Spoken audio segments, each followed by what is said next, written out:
Take a break from your busy schedule and join Harold Sala for Guidelines, a 5-minute commentary on living. Forget about climbing Mount Everest or Anapurna or bicycling through the Sahara Desert. You're crying out, "God, just help me get through this day." Hey, if that's how you feel, you are not alone. You have lots of company. But when you really are under a heavy load, frankly, you're not much concerned about the passenger 3 cars down from you. You want help with your load now. That's the way it is in life. But God knows that.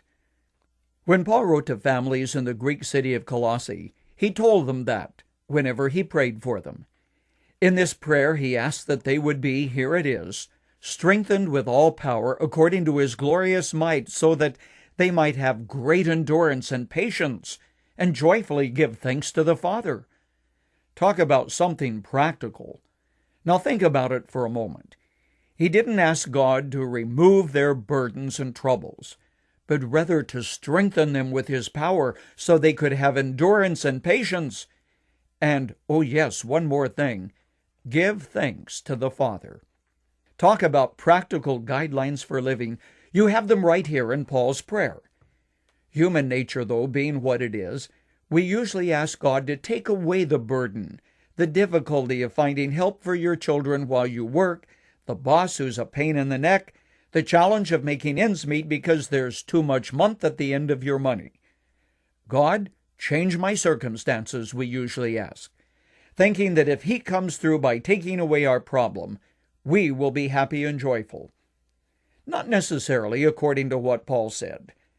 God, he really prayed, strengthen them with your power, so they can have endurance and patience and even be thankful in the process. Perhaps you recall the very touching incident in the Olympics of 1992. It involved a British athlete by the name of Redmond. In the semifinals of the 400-meter sprint, Derek tore his hamstring, then he collapsed in a heap on the track. Immediately, it was all over for him. For a moment, he lay there stunned and in great pain and agony. But slowly, he got to his feet and began dragging himself toward the finish. There was no chance of his being competitive, just why not quit? Then his father, thinking that his son was trying to get off the track, came out of the stands and ran to help him. Putting his arms around his son, he started to help him leave. But no, Redmond wouldn't quit. Half walking, half crawling, he began dragging himself toward the finish line to the thunderous applause of the crowd. I often think that is the way God's Holy Spirit responds to our needs when we resolve that by his grace and strength, we will trust him to take us through the problem that confronts us. Some, unwilling to face the test, do quit.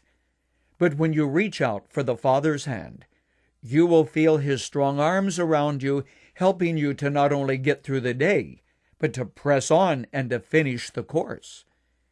Yes, God, give us patience and endurance. Help us to learn to thank you for your strength and help. Give us stronger backs and greater resolve, but most important of all, help us to trust you for the strength that we lack. Help us to walk through the darkness realizing we are not alone, but that you will walk with us even when we cannot feel your hand. There are times, friend, when you have to trust the Father's heart, even when you cannot see his hand or feel his presence. Long ago, Jesus gave the promise, "Never will I leave you, never will I forsake you." So we may say with confidence, "The Lord is my helper, I will not be afraid.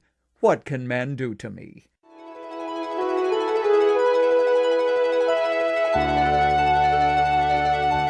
You've just heard Dr. Harold Sala with Guidelines, a 5-minute commentary on living.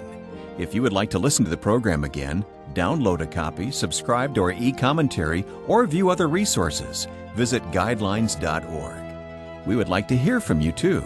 You can email us at info@guidelines.org. That's info@guidelines.org. Thanks for listening, and we invite you to join us again for the next edition of Guidelines.